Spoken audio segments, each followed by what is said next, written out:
এটা মাধ্যমিক number 1, number 2 হচ্ছে 21 থেকে 40, দ্বিতীয়ত হচ্ছে আধার কার্ড, ভোটার আই কার্ড, এটা লাগবে।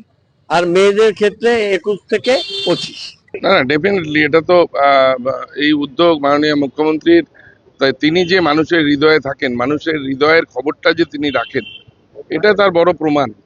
অরুণদা অনেক সিনিয়র, আমাদের আগে উনি কাউন্সিলর ছিলেন আমাদের পুর নিগমে, এবং পজিটিভ থিঙ্কিং সবসময় অরুণদার আছে।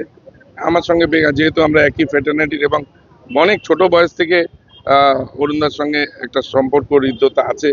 আমি এলাকা থেকে ইলেকশনে লড়েছি, অরুণদা তো সেই সময় অনেক সাপোর্ট করেছেন। সাপোর্টিভ মানুষ, এইরকম মানুষ যারা আছেন তারাই সমাজের সত্যিকারের কল্যাণে যারা এগিয়ে আসেন। সেখানে দল মত নির্বিশেষে মমতা বন্দ্যোপাধ্যায় তারও চিন্তা ভাবনা সেই জায়গাতে যে মানুষের কল্যাণ করো।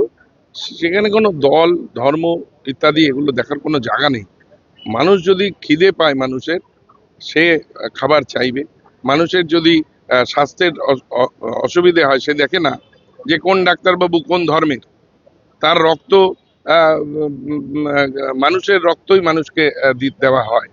তো স্বাভাবিকভাবেই এটা মমতা বন্দ্যোপাধ্যায়ের যে দর্শন, সেই দর্শন অনুযায়ী তিনি সময় মতো সব কাজ করেন, কাউকে কিচ্ছু বলতে হয় না।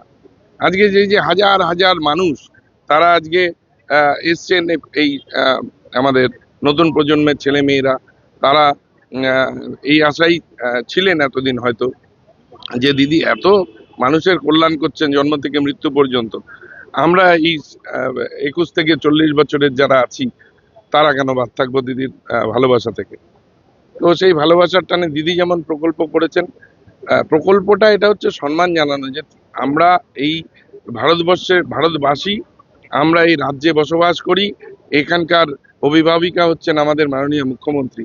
তো তিনি যে সবার খবর রাখেন, তিনি যে সবার প্রতি দৃষ্টি রাখেন, এটা আরেকবার প্রমাণিত হলো, বাস্তবায়িত হলো। অন্য কোনো বেনিফিশিয়ারি যারা অন্য প্রকল্পের মধ্যে আছে, তারা নিশ্চিতভাবে এই প্রকল্পে আসবেন না, কিন্তু মেয়েরা আসবেন এই 21 থেকে 25 বছর অবধি যাদের বয়স আছে। তারপর তো অটোমেটিক 25 থেকে লক্ষ্মীর ভান্ডারে তারা চলে যাবেন। এটা 5 বছর যে স্টার্ট আপ যারা করছে, যারা একেবারে শুরু করছে জীবনটাকে কাজের মধ্যে দিয়ে, তাদের জন্যই মূলত এই উদ্যোগ। আজকে দেখুন না, মেয়েরাও সবাই এসছে। আমাদের এখানে ছেলে মেয়ে কোনো ভাগ করা হয় না। অর্থনৈতিকভাবে তাদেরকে স্বাধীনতা দেওয়া, তারা যাতে ভবিষ্যতে মাথা উঁচু করে দাঁড়াতে পারে আমাদের রাজ্যে, আমাদের দেশে, তাদেরকে উৎসাহিত করা। তারা কাজ খুঁজবে, কাজ পেয়ে গেলে পরে অটোমেটিক তারা সেই কাজের মধ্যে যুক্ত হয়ে যাবে। দাদা, দেখা যাচ্ছে এখানে শুধুমাত্র যে রাজ্যের তৃণমূল কংগ্রেস যারা করে তারাই নেই, সাধারণ মানুষ রয়েছে, তার সঙ্গে বেশ কিছু দেখা যাচ্ছে যারা উদ্যপ্রাণ, যারা বিজেপি, যারা ভারতীয় জনতা পার্টি। আপনার কি মনে হয় যে লক্ষ্মীর ভান্ডার বা অন্যান্য প্রকল্প এটা কি শুধু কোনো দলের জন্য করা? এটা তো বিজেপির, আমি তো প্রকাশ্যেই বলি, বিজেপির বাড়ির প্রচুর মহিলা, তারা আমার জানাশোনা বন্ধু বান্ধব প্রচুর মানুষ আছে, তারা লক্ষ্মীর ভান্ডার নেন। এর মধ্যে অন্যায় কি আছে?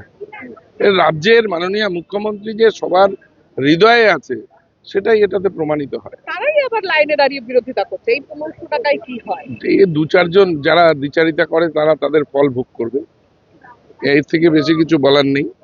যারা সবচেয়ে বেশি বিরোধিতা করছে, তাদের বাড়ি, সে তো দিলীপ ঘোষের বাড়িতেই তার মা বা তার পরিবারের লোকেরা তারা নেন।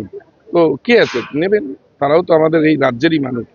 আমরা এখানে কোনো দল ধর্ম জাতি ইত্যাদি দেখার দিদি কোনোদিনই করেননি, ভবিষ্যতেও কোনো প্রকল্পেই এটা হবে না।